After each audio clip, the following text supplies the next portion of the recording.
ಏನ್ ಗೊತ್ತಾ ರಾಮ್ ಚರಣ್ ಬಗ್ಗೆ ಯಾರು ಕೆಟ್ಟದಾಗ ಮಾತಾಡ್ತಾರಲ್ಲ ಅವ್ರಿಗೆ ಹಿಂಗ ಶಾರ್ಟ್ ಹೊಡೆಯೋದು. ರಾಮ್ ಚರಣ್ ಬಗ್ಗೆ ಯಾರಾದ್ರೂ ಕೆಟ್ಟದಾಗ ಮಾತಾಡಿದ್ರೆ ಈ ಫಿಲಿಮ್ ಇಂದ ಬ್ಯಾಟ್ ತಗೊಂಡು ಶಿಕ್ಷೆ ಹೊಡೆಯೋದು ತರ ಇರುತ್ತೆ. ಈ ಫಿಲಿಮ್ಗೆ ಎಕ್ಸ್ಪೆಷಲಿ ರಾಮ್ ಚರಣ್ಗೆ ಆಸ್ಕರ್ ಅವಾರ್ಡ್ ಬರಬೇಕು. ಆಸ್ಕರ್ ಅವಾರ್ಡ್ ಬರಲೇಬೇಕು. ಏನಕ್ಕಂತ ಹೇಳ್ತೀನಿ, ನಮ್ಮ ಇಂಡಿಯನ್ ಫಿಲಿಮ್ ಇಂಡಸ್ಟ್ರಿಯಲ್ಲಿ ರಾಮ್ ಚರಣ್ ಅಂತ ಆ್ಯಕ್ಟ್ರ್ ಇನ್ನೊಬ್ರು ಇಲ್ಲ.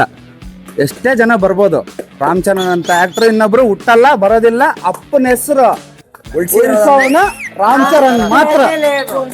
ಅಪ್ಪನ ಹೆಸರು ಉಳಿಸೋನು ರಾಮ್ ಚರಣ್ ಮಾತ್ರ. ಇನ್ಯಾರು ಬರಕ್ ಸಾಧ್ಯನೇ ಇಲ್ಲ.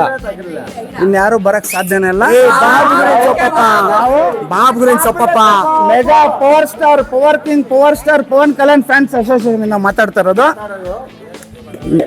ನಮಗೆ mega star, power star, mega power star ಇವ್ರ ಬಗ್ಗೆ ಕೆಟ್ಟದಾಗ ಯಾರು ಮಾತಾಡ್ತಾರೋ ಅವ್ರಿಗೆ ಬ್ಯಾಟ್ ತಗೊಂಡು ಹೊಡೆಯೋದೇ ಶಾರ್ಟ್.